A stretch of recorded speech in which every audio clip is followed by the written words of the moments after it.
For this week's Grab and Go, make sure you prepare your workspace with some old newspaper or a tablecloth.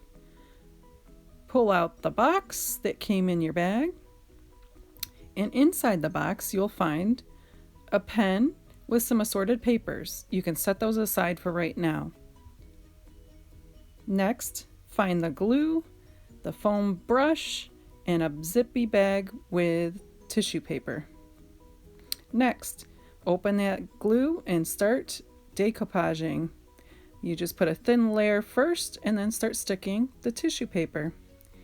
When you stick the tissue paper, it will make it a little wrinkly, so be sure to smooth it out with your finger. You can make any kind of design. You can overlap, you can zigzag. I kind of wanted to do just halfway down on the box, and it kind of reminds me of that book, Elmer. Then you'll do a thin layer of decoupage over top. Cut the paper into strips. At least that's what I found would be helpful, so you can fit more of the wishes and thanks that your family will write. I was able to make 4 strips out of the paper. Set up your friends and family with a pen and a strip of paper to write their wishes.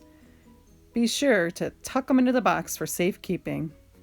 A quick tip, make sure you put a layer on one section at a time, then stick down your tissue paper.